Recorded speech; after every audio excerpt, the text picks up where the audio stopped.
Assalamualaikum warahmatullahi wabarakatuh. Waalaikumsalam warahmatullahi wabarakatuh. Bagi para penuntut ilmu yang baru saja hijrah, pindah dari kejahatan kepada kebaikan, tentunya bukan hijrah fisik. Ini hijrah maknawi. Hijrah ini hakikat orang muhajir. Wal muhajiru man hajara ma nahallahu anhu, kata Nabi SAW. Hakikat muhajir, orang yang hijrah, adalah orang yang pindah dari apa-apa yang dilarang oleh Allah. Hadis sahih riwayat Al-Imam Al-Bukhari. Ya, hijrah. Dan memang kita harus terus hijrah. Hijrah ini berlangsung terus. Adapun hijrah fisik itu pada waktu-waktu tertentu. Hijrah dalam arti ini, hijrah maknawi, saya sering mengistilahkan dari dan kepada.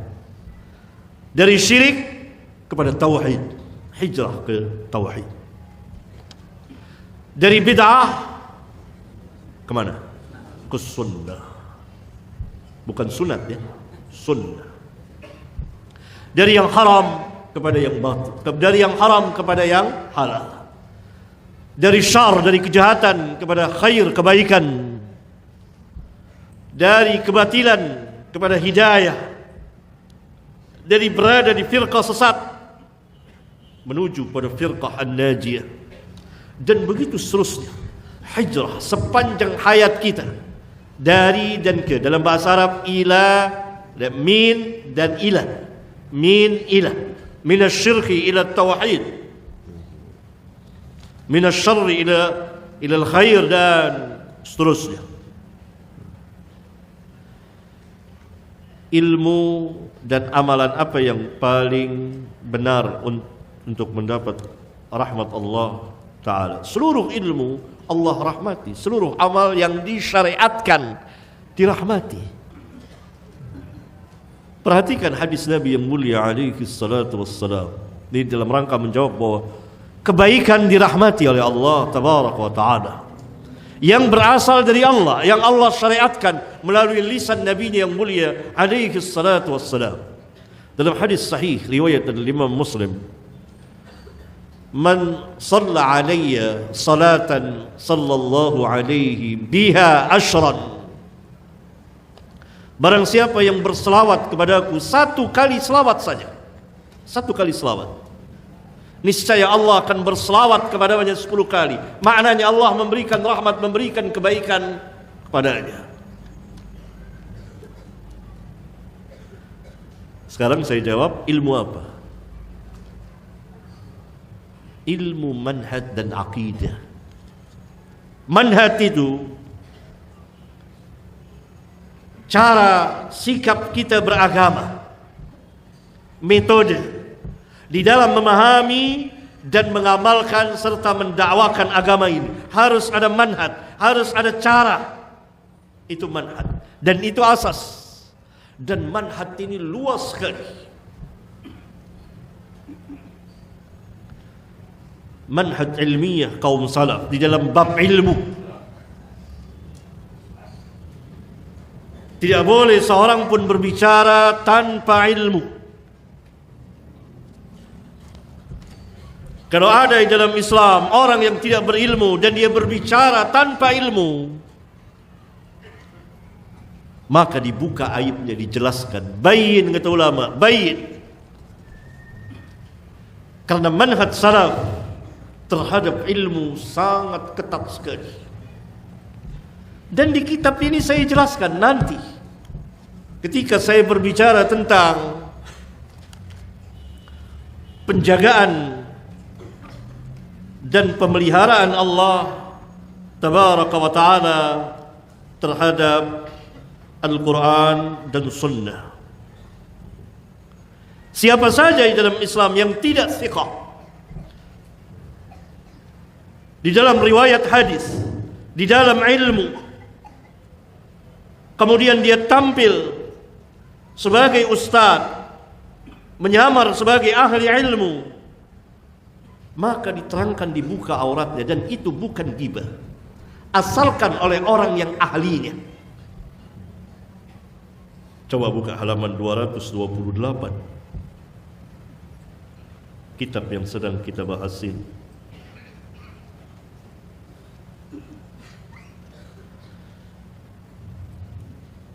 Abdullah bin Mubarak rahimahullah ta'ala, salah seorang tabi'ut tabi'in yang juga amirul mu'minin fil hadis, pernah menerangkan keadaan seorang perawi hadis.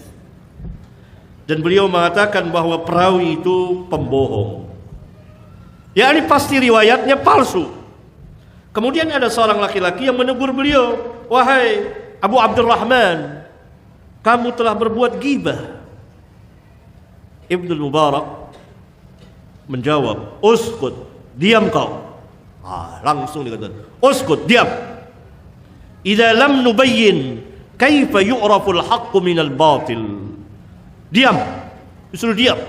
Jangan berbicara kalau tidak punya ilmu. Saya mengatakan dia ini pembohong. yakni jika kami tidak menjelaskan keadaan rawi ini, dia seorang pembohong, bagaimana dapat diketahui yang hak dari yang batil? Kalau tidak dijelaskan, ini ajaran sesat, ini ustadz ini menyimpang, sesat ajarannya, ini bukan ustadz, bukan ahli ilmu, bukan pelajar ilmiah. Bagaimana orang tidak membedakan yang hak dengan yang batil? Diam orang itu. Mau bela, masuklah kita ke dalam asabiyah jahiliyah. Tidak boleh dibela. Kalau bela maka kita asabiyah jahiliyah, seperti orang-orang jahiliyah membela sesuatu yang tidak benar.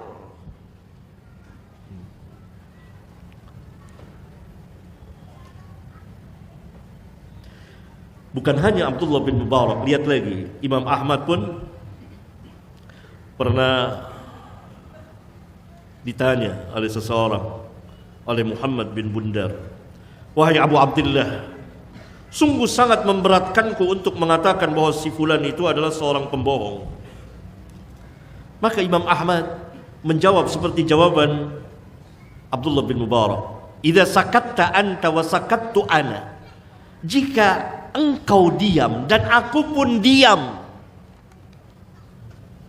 tidak menjelaskan keadaan orang itu, dia pembohong, famata ya'riful jahilus sahiha minas sakim. Kapan orang yang bodoh itu bisa tahu mana yang sahih dan mana yang tidak sahih? Kalau engkau diam, saya juga diam, tidak menjelaskan, kapan orang bisa tahu?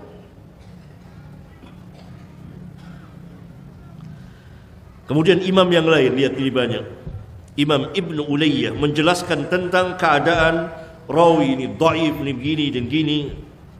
Lalu dikatakan, "Inna hadza amanatun laisa bighibatin." Ini amanah, bukan ghibah. Ghibah itu lain, beda. Ini amanah, menegakkan agama, din. Imam Ahmad duduk di majelis menjelaskan bahwa si fulan dhaif, sedangkan si fulan thiqah. Ini di majelis besar. Lihat hati Imam Ahmad sebesar gunung, kuat hatinya. Hati kita tidak kuat. Demi apa? Demi din. Di majelis besar, fulan disebut langsung namanya. Imam Ahmad ahlinya, karena harus orang ahlinya yang berbicara, bukan orang-orang bodoh. Fulan dhaif, fulan thiqah, fulan dhaif disebut. Maka Abu Turab yang hadir di majelis itu mengatakan, "Hei Syekh, ditegur langsung. Janganlah engkau menggibahkan ulama." Itu yang disebut oleh Imam Ahmad, berarti ulama. Bagaimana yang bukan ulama? Yang bukan ustaz, tapi menyamar sebagai ustaz. Ini. Maka Imam Ahmad mengatakan, "Waihaka, kesian kamu ini. Hadza nasihah, ini nasihat. Laisa hadza ghibah." Saya tidak menggibahkan ulama. Saya katakan dia dhaif dalam ilmunya, dia dhaif dalam riwayatnya, dia thiqah. Saya tidak menggibahkan, gibah beda. Begitu dan banyak lagi. Maka diperlukan manhaj. Itulah manhaj ilmiah kaum salaf. Maka penanya harus belajar, nuntut ilmu atau membaca kitab ahli ilmu yang bermanhaj hak. Tidak boleh duduk di majelis siapa saja yang tidak ahli ilmu dan disaksikan keilmuannya oleh ahli ilmu. Apalagi manhajnya menyimpang. Ini manhaj ilmiah. Pentingnya manhaj ini asas manhaj salaf. Orang-orang yang tidak berilmu tidak boleh berbicara tentang ilmu. Antum lihat tadi para imam tidak ada rasa takut sama sekali. Dibuka auratnya orang itu. Untuk apa? Pemeliharaan terhadap agama. Lihat di zaman kita, orang tidak bisa tidak bisa ilmu Islam kecuali sekedar nyontek sana, nyontek sini, lalu berceramah, mengajar dan lain sebagainya. Tidak punya dasar ilmiah, tidak bermanhaj dengan manhaj yang hak, yang lurus, manhajul Rasul, manhajul sahabat. Musibah. Kalau hidup pada zaman dahulu, namanya disebut setiap hari di majelis. Fulan dhaif. Imam Ahmad di majelis besar, tapi yang menyebutnya ahli ilmu atau para pelajar ilmiah.